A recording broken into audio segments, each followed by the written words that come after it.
17ನೇ ಶತಮಾನದ ಕೊನೆಯ ವಚನಕಾರರಾದ ಷಣ್ಮುಖ ಶಿವಿಗಳು ಅನುಷ್ಠಾನಗೈದ ಜೋಗಿಕೊಳ್ಳ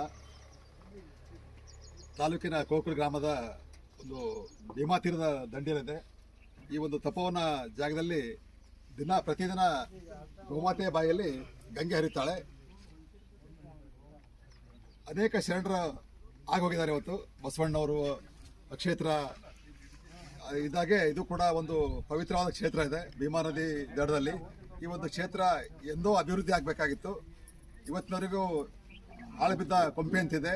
ಈ ಕ್ಷೇತ್ರ ಅಭಿವೃದ್ಧಿ ಮಾಡಬೇಕು. ಈ ಒಂದು ಷಣ್ಮುಖ ಶಿವಿಗಳು ಬರೆದಿರ್ತಕ್ಕಂಥ 1770ಕ್ಕೂ ಹೆಚ್ಚು ವಚನಗಳನ್ನು ಉಳಿಸಬೇಕಾಗಿದೆ, ಬೆಳೆಸಬೇಕಾಗಿದೆ. ಈ ನಿಟ್ಟಿನಲ್ಲಿ ಕ್ಷೇತ್ರದ ಶಾಸಕರು ಮತ್ತು ಕಲ್ಯಾಣ ಕರ್ನಾಟಕ ಪ್ರದೇಶ ಅಭಿವೃದ್ಧಿ ಮಂಡಳಿ ಅಧ್ಯಕ್ಷರಂತ ಡಾಕ್ಟರ್ ಅಜಯ್ ಸಿಂಗ್ ಅವರು ಇತ್ತ ಗಮನ ಹರಿಸಿ ಅವ್ರು ಮನಸ್ಸು ಮಾಡಿದ್ರೆ ಈ ಒಂದು ಕ್ಷೇತ್ರ ಅಭಿವೃದ್ಧಿ ಪಡಿಸಲಿಕ್ಕೆ ಏನು ದೊಡ್ಡ ಕೆಲಸ ಅಲ್ಲ. ಅವರು ಕೂಡ ಅಧಿಕಾರ ಇದೆ. ಅವರು ಈ ಒಂದು ಅಧಿಕಾರದ ಅವಧಿಯಲ್ಲಿನೇ ಈ ಒಂದು ಕ್ಷೇತ್ರನ ಬಸವ ಕಲ್ಯಾಣ ಮತ್ತು ಕೂಡಲ ಸಂಗಮ ಮಾದರಿಯಲ್ಲಿ ಪ್ರಾಧಿಕಾರ ರಚನೆ